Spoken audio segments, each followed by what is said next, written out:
Alright, so this is the tap out corner.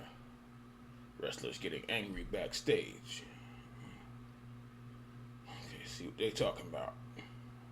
Who pissed off who? Fans often see wrestlers get angry in the ring, but rarely do you get to see the drama that goes on backstage.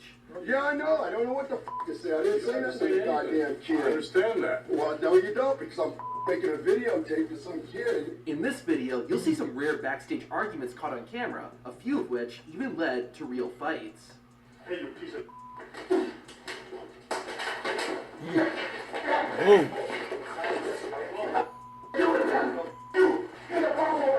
March 30th, 2003 was the day Brock Lesnar nearly died. In his first WrestleMania match, the Beast took on the Olympic gold medalist, Kurt Angle. The two phenomenal athletes had one of the most physical WrestleMania matches of all time, that was a good match. It nearly ended in tragedy. Earlier in the day, people backstage told Brock Lesnar that he should perform a shooting star press. Brock had performed this move earlier in his career, but stopped due to how dangerous it was. Lesnar did not want to do the shooting star press, but got talked into it. After wrestling with Kurt Angle for 20 minutes, Lesnar got onto the top rope to perform the high I remember that. It did not pay off. This man almost finished himself. I remember that. He landed on his head, and boy. Somehow, Lesnar was able to get back up and finish the match. But Lesnar's condition was getting worse, and eventually, he snapped.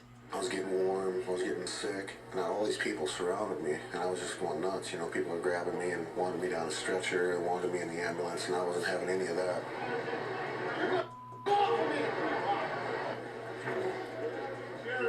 WWE wrestlers are constantly getting asked to do interviews. Was mean as Not hell. only that, but in some cases, the interviewer is trying to manipulate the wrestler into saying something they don't want to. Former WWE star Dean Ambrose, aka Jon Moxley, saw exactly what this camera crew was trying to do and called them out. You asked me the same question like 15 times.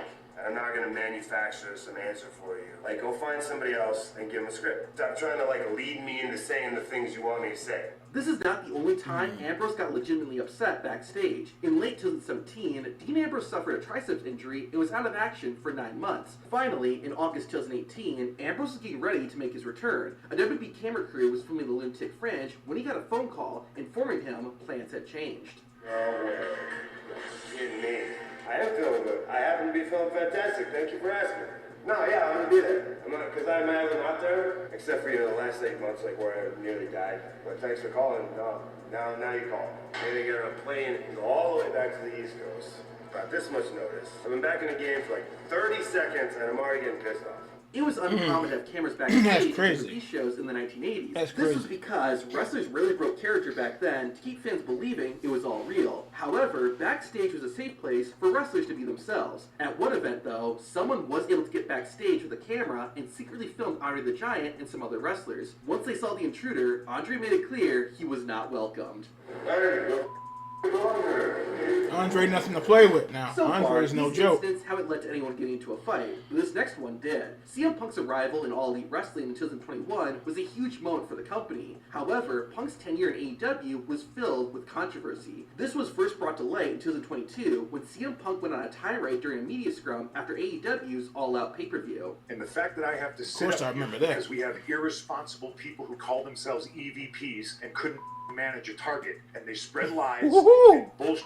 These verbal attacks would soon become physical. After CM Punk left the media scrum, he was confronted by those EVPs he had just insulted. The confrontation soon turned physical, with CM Punk getting into a real fight with Kenny Omega and Matt and Nick Jackson. The incident was so bad that CM Punk ended up signing a lifetime NDA, preventing him from ever talking about what happened at All Out. While no footage of that backstage fight exists, the fight that happened after that does. Yes, CM Punk got into 2 backstage fights within 2 years in AEW. After the incident at All Out, Punk was sent home. 9 months later, the best in the world would return, but it wouldn't last long. During his second run in AEW, Punk said he was asked to help with a dispute backstage. Fellow wrestler Jack Perry was adamant about doing a stunt where he'd go through a real car windshield. Multiple backstage personnel had told Perry no, but he still wanted to perform the stunt. That's when CM Punk was asked to step in and use his authority as a veteran wrestler to tell Jack Perry no. According to CM Punk, Perry was calm and understanding when Punk explained why he would not be slammed through a real car windshield. That seemed to be the end of it, it. However, not long after, the argument was opened again, and this time, it ended much worse. During AEW's All-In pay-per-view, Jack Perry was competing in a match when he said this to the camera. Page of Rob Van Dam.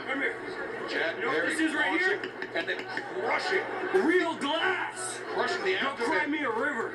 Obviously, this was a direct shot taken at CM Punk. This upset Punk, and he confronted Jack Perry after the match. The footage doesn't have any audio, but after a brief conversation, CM Punk shoved Jack Perry and put him in a headlock. People nearby were quick to break up the altercation, but nonetheless, the incident got a lot of attention. The backstage fight ultimately led to CM Punk leaving AEW and eventually rejoining WWE. Speaking of WWE, a similar incident happened decades before CM Punk's backstage fight and actually resulted in someone getting hurt. In 1997, the WWE champion Bret Hart was leaving WWE to work for their competitor, WCW. His last match for the company was at the Survivor Series pay-per-view in Montreal, Quebec. Hart's contract gave him reasonable creative control, and he decided not to lose the championship. The owner of WWE, Vince McMahon, wanted Hart to lose the title, but legally couldn't say no. So he did something different. During Bret Hart's final WWE match, McMahon had the bell rung and awarded the victory to Bret's opponent, Shawn Michaels. This was all planned behind Bret's back, and the Hitman was just as shocked as the fans. Ooh, that was dirty. Since this happened on live TV, most people have seen That this was dirty. moment, but few have seen what happened backstage. Sean, you were in on that? Fucking idea. You know, You're lying, dog shit. You knew the whole shit. Talking about you wasn't in on it. Okay, it can't be that hard. Ooh, that was dirty. That was some dirty shit there, bro. fucking witness. My hands are clean this one, I swear to God. He's yelling me out there. I give him help. You was lying. You talking about you swear you were clean. No, you weren't. He's got it. Okay, let's go. Hey, those are those. After the cameras left, Bret Hart would have a private meeting with Vince McMahon. Bret then shared what happened immediately after. What happened? Somehow Vince ran into my hand, but drilled him as hard as I could. Knocked him right out. You knocked out Vince McMahon with a punch? I told him to get out. Don't look at the camera, trying to see.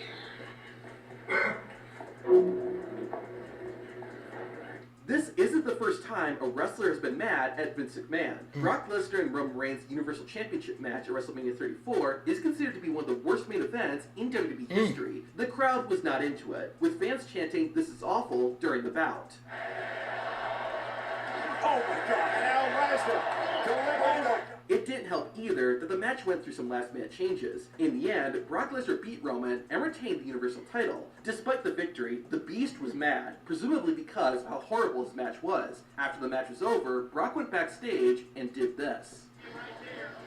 I remember this. If this were anybody else, they probably would have been fired for showing this level of disrespect to Vince McMahon. But this is Brock Lesnar. In fact, it was reported that McMahon and Lesnar later talked things over and made amends. After wrestling for 30 years, Terry Funk was hanging up his boots and retiring. The hardcore icon was going to have one last match before calling it quits and hoped that his friend and fellow wrestler, Dennis Stamp, would be there. However, Stamp wasn't booked and refused to attend. Terry Funk then went to his friend and asked him to come. Oh, this to is his on, retirement match, what's that called? leading to an argument. How's everything going? I'm not gonna be here, but Why aren't you? because I'm not booked. You're not going to be here. Why aren't you going to be here? Please be here. I'm not gonna be here, Terry, because I'm not booked. That's an old rule. That's an old rule I've had for a long time. Because I'm not involved. I want you to come, please. Well, I'm asking you to please come, all right? I already have other arrangements, and don't take it personally, because I used to be in the dressing room and I used to see the old guys, and that's where I am now. I used to see the old guys that came in the dressing room that come around, and they look like old dogs, just hoping somebody would recognize them. Here, Spot. Then why don't you come and see us? I really have to be involved, and I'm not. I want you to be there. You know, and I did ask This is on in April if I Beyond could the Mat. referee some matches on the card, which would have been, refereeing tonight, Jeff. which would have been, You're would, refereeing but tonight. I'm not on the card. I'm not booked. You want to referee me and Brett? Referee me and Brett. I already have Won't other you referee arrangements us? made, Jerry. I want you to referee me and Brett. I'm just. I guess okay. So what happened? I guess you just. 900 miles an I guess hour. it was just so far down. I guess you just didn't hear me or something when I asked you before. I don't. Or didn't think Dennis, about I it. didn't even know Think about it. But I want you to. I want you to. I appreciate that. Okay, I want you to. Please do it. Appreciate It's my that. last match. It's my last match. Call me if you can, because I would love it. Okay. I appreciate that, Terry. I appreciate that. Dennis Stamp did end up attending the show Dennis and was Stamp. right by his friend's side. In fact, Stamp was the referee for Terry Funk's match that night against Bret Hart. Santino Marella was one of the funniest WWE wrestlers of all time, but, just like everyone, he could get ticked off too. In 2005, Santino was training at WWE's development system, OVW. During a show, Santino was playing a fan in the crowd. He was supposed to act afraid of the boogeyman, but instead, he laughed. The man in charge, Jim Cornette, became enraged and slapped Marella afterwards. I heard about Cornette that. ended up getting fired, I heard and about Santino continued his WWE career. Over a decade later, while at a convention, Marella and Cornette bumped into each other, and it went as well as you would expect. Hey, look at this guy. He's trying to start a fight with me, and I'm trying to walk away from him. And I don't have nothing else to say to you. So get the out of my face. You're the first one to say to me. Stay there, Scott. Slap you shit. You want it again? Yeah. You want it again? Now, we saw how CM Punk manhandled Jack Perry, but how well would he have done in a real fight? To find out, watch the video on screen. Oh boy. They still bringing up those Punk UFC fights just because he lost in both fights. Still doesn't mean he's scared of somebody. You lost. The first person to lose a UFC match. But back to the Jim Cornette thing. Yeah, I heard that Marella, speaking of mixed martial arts, Morella's into that. I like Cornette. Cornette could have got seriously hurt. Cornette, that's something. He said that he slapped him backstage when he was younger or something like that. And Marella had to be cool because he could have been fired if he jumped on Cornette. Oh boy. Then that guy in the beginning, jumping on that big dude. That big dude took him to the ground in 2 seconds. Whoever that was, dove on him and took him to the ground quick. Yeah, they something else about trying something for real and getting your ass beat. About trying them for real. That guy took that guy down within. That was a big dude, whoever that guy was. He just walked up to the guy and slapped him twice, and that guy threw him on the ground like dirt. So, ain't nothing to play with.